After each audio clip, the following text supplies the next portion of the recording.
when I saw the power, the incredible power of combining functional medicine labs and treatments with traditional Chinese medicine. I was dumbfounded because they're working on the same principle. They're both attempting to get to the roots of your problems. You, not a protocol, not an idea, but specifically you as a patient, and creating very specific treatments for you, largely based on lifestyle, diet, some supplements, some herbs perhaps, but really based on you. And that was what was really significant. I was used to going to doctors for symptomatic medicine. My gut hurts, my knee hurts, my back hurts, right? Something like that. So that began my quest in functional medicine being combined with traditional Chinese medicine. That was in 1999, and I've been teaching and practicing ever since. Hi, and welcome to The Balancing Point. I'm Dr. John Nieters, and I'm here to make traditional Chinese medicine, functional medicine, and integrative health simple, practical, and fun, so you can restore balance, boost vitality, and enjoy a healthier life every single day. Hi, this is Dr. John, back with our program, Let's Talk About It. And today, I think it's going to be a pretty funny show. I've been asked several times to do a little intro about me, about Dr. John. And so I agreed to do it. And really, it's less about me per se than it is about the touchstones, the milestones, the people that I just had the incredible fortune and blessing to have kind of been guideposts along my way. Maybe you've read Gurdjieff's books where he talks about meetings with remarkable men. Well, that's kind of how I feel, although there were certainly plenty of remarkable women on my journey also. But it's really those meetings that really move and transform your life many times. Some of them I sought out. Many of them it was just absolute the luck of the draw. So I've been doing Tai Chi and Qigong practices since the 1970s. And those people that I studied with have had an enormous impact. But my studies with Tai Chi actually go back to while I was still in high school, or the year after I got out of high school, actually, in this case. And so I'd been a high school jock, right? I played 4 sports in high school: football, baseball, soccer, and basketball. I was no good at basketball or soccer, so I didn't play those all 4 years of high school. But anyway, right after school, I went to Santa Barbara, UC Santa Barbara, and I became a couch potato. I gained about 40 pounds over a period of less than a year. I did no physical activity. And then one day I got up to play a rousing game of ping pong. Blew out my back, really. Blew out 2 discs in my back. They had to carry me into student health. And of course, the doctor said, "Oh my God, you're going to need surgery." I got a second opinion and they said, "Oh, you're going to need surgery." And I was going to get surgery. I didn't see any other options. But I happened to visit a friend of mine who was my polar opposite in many ways. So like I said, I was a jock mostly in high school. I got good grades because they came easily, but certainly not because I studied at that time. But I had a friend named Stuart McClay who absolutely changed my life. Now, Stuart was the president of the chess club, the president of the physics club. Total opposites. But we're talking. And I told him I was going to have to get back surgery. And he said, "Are you sure?" I said, "Well, that's what the doctors say." And he said, "Well, why don't you try acupuncture?" And I said, of course, "What the heck is acupuncture?" This is the early 1970s. And he said, "Remember the old Kung Fu TV show where they put needles in people?" I said, "Are you kidding? I'm not going to let someone stick needles in me." He said, "Oh, okay. So you're going to let a surgeon take a scalpel and carve up your spine." It's like, maybe I'll try those little needles. And so I looked around and I found a practitioner in Berkeley. I didn't even know that at that point acupuncture wasn't legal in California, and he did not do acupuncture on me. He examined me, did my pulses, which is a very important part, probably the most important part of diagnosis in Chinese medicine, looked at my tongue, asked me about my diet, about all my habits. And he said, "Oh, you don't need surgery. You just start doing Tai Chi and Qigong with me." And then he told me dietary changes to do. And then I can still remember, and I apologize, I'm going to mimic his accent a little bit. He looked at me, he wagged his finger in my face, and he said, "And no sex, even with yourself, for 6 months." Now, I'm in my 20s, right? So it was like, whoa, I can change my diet. But I was very good. I was very good. I followed all of his recommendations, and lo and behold, I became totally functional. I still had a little discomfort, but I was functional. Could go out and play sports again. But then a really remarkable thing happened. I was working as a janitor. My father was managing at that time, brand new Bank of America World Headquarters, and he got me a job as a janitor. And I was the day man, meaning they cleaned the building at night. And what I did is I just did public relations primarily. But one Saturday, I was working with a fellow named Chip Mui. I can still remember Chip. Now, this is going back about over 50 years, and I can picture him. Profound influence on my life. And so, again, I was a jock. I was in really good shape by this time. I'd gone back and started working out and doing everything. And here's poor little Chip. Chip was probably 5'3". I doubt if he weighed over 100 pounds, little tiny guy. And we had the job of mopping the entire entrance area to the Bank of America, which was huge, and it was cobblestone. And we had these gigantic industrial mops, right? And I thought, well, okay, I'll do my side, and then I'll go help poor little Chip, right? And so I'm sweating and struggling and just fighting with this mop, right? And I get halfway through my side, and here comes little Chip Mui, just kind of smiling, just using his whole body to somehow magically move this mop. And he did 2 to 3 times more of that mezzanine than I did. And that kind of blew me away. And so then Chip, I gave him a ride home that day to his beautiful house up in the Oakland Hills. Now, we were making about $3 an hour, but I went in, and he had all these pictures of these beautiful tugboats and other boats out in some bay that I didn't recognize. He said, "Oh, yeah, that's my home in Taiwan, and those are my tugboat fleet." And I said, "Your tugboat fleet?" He says, "Yes, I own those." And I'm thinking, here's this guy, obviously a multimillionaire, working for $3 an hour, mopping the floor. It was a great, great study in the importance of keeping busy, of continuing to be active in life. So anyway, my back was pretty well healed at this point, but then I started to develop gut problems. So classic. So I'd be walking down the street, and it literally felt like someone stuck a hot rod, a poker, into my belly, and I would start perspiring profusely. And a couple of times it actually took me to my knees. So, of course, I did what every young American would do, especially American men. I ignored it completely. And then one day, it was the only time my dad ever came to visit me while I was playing poker. I was a professional poker player for a while in my 20s, and I was up in Reno, and he happened to be there with my aunt, and we ate breakfast, and I started going into anaphylactic shock. And I started swelling and sweating. And so he stuck me in the car, drove me to the emergency room. They said another 10 minutes I would have died. And they didn't know what caused it. I didn't know what caused it. And so I went to a GI doctor, and he did as many tests as they had at that time. They didn't have as many as they have now. And he said, "Well, we're going to do surgery on your small intestine." And I said, "Oh, thank God, you know what's wrong." And he goes, "No, it's exploratory." And I said, "Excuse me?" "Yeah, we don't know what it is. We think you may have a little tumor in your intestine." I said, "You know what?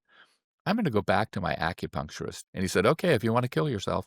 And so I went back to my acupuncturist, who examined me again, changed my diet. Now, you got to remember, this is in the 70s. He said, "And don't ever eat wheat again." It's like, whoa. Nobody was talking about wheat problems in the 70s, or almost nobody. But I did. I followed his dietary prescriptions, and knock on wood, to this day, I've never had that problem with my gut. So that kind of moved me forward. I studied martial arts with him, but I was not a very good student. But then one day I was going by a studio on Telegraph Avenue in Berkeley, and they were doing some crazy, crazy stuff, which I later found out was Bagua and Xingyi. And so I stopped. There was a big sign that said World Martial Arts Champion 1978, Peter Ralston. And so I started studying with Peter. And I studied diligently. I was an apprentice for over 10 years, and then I trained his apprentices for many years. And I did a lot of free fighting, and I taught free fighting. And it was absolutely remarkable in a way that very few people understand. It was impossible to hit Peter. Now, that seems weird. I mean, of course you can hit Peter, right? No, you can't hit Peter. When he won the championships, he fought, I believe, 5 times. The first guy, and Peter was not an imposing fella. He was shorter than I was. He was smaller. But the first person he was to fight, now this was in China. It was the World Martial Arts Championship. Now, they have a world championship every weekend now. At that time, there were very few and typically one per art. And so Peter was there. The first guy, a Korean fellow, looked at him, and Peter was just standing in the ring. And the Korean said, "I'm not going to fight that man. He'll kill me." Now, this was a guy who had trained his entire life to be a martial artist, and he refused to get in the ring with Peter.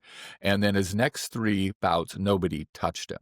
The last guy did touch him. He hit him a few times because he also knew the secrets, I'm going to call them. The Wangsheng, it's called. It's the appearance. I won't go into the details. But anyway, it's a very powerful art.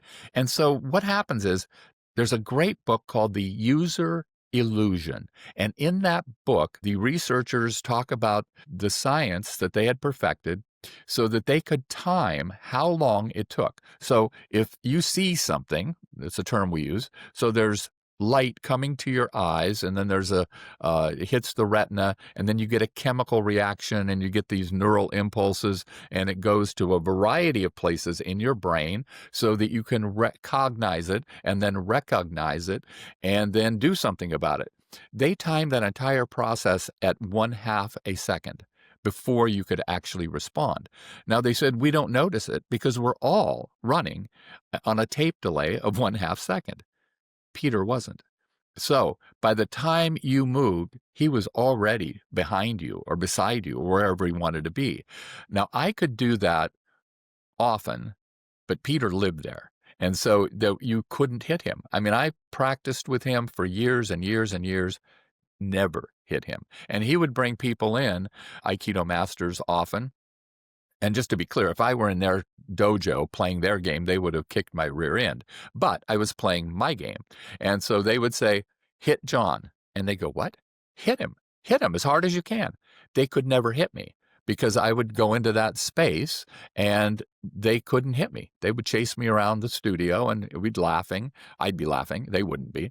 And it's important to realize that I could do that with them, but I could never touch Peter. That's how incredible he was.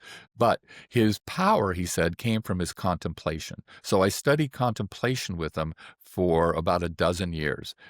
He was a master contemplator. I spent hundreds of days, thousands and thousands of hours in contemplation. Eventually in 1985, I had what's commonly called an Enlightenment experience, which really then shifted the course of my life.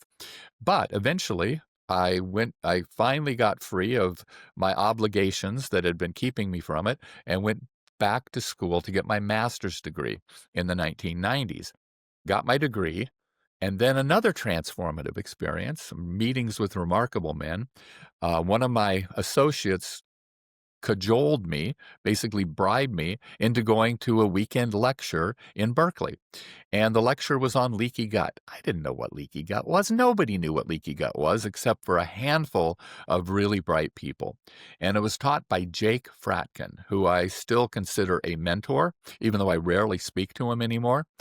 But in this leaky gut seminar, it blew my mind when I saw the power, the incredible power of combining functional medicine labs and treatments with traditional Chinese medicine. I was dumbfounded because they're working on the same principle. They're both attempting to get to the roots of your problems.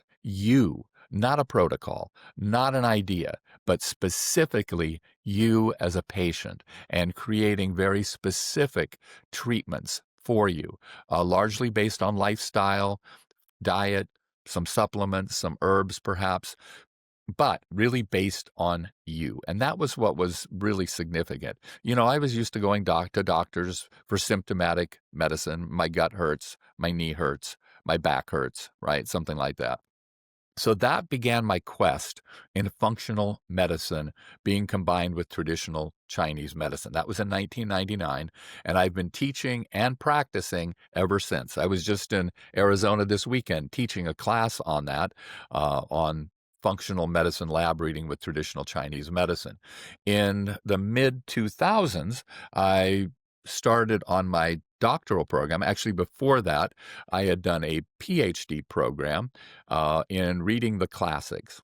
Now, it's important to understand I'm not an academician. When I attend a lecture and someone's talking about an herbal compound, I'm not getting as an academic. I have a pull-down menu of my patients and seeing who this formula could help. So that's how I approach the medicine. But I felt it was important to read the classics.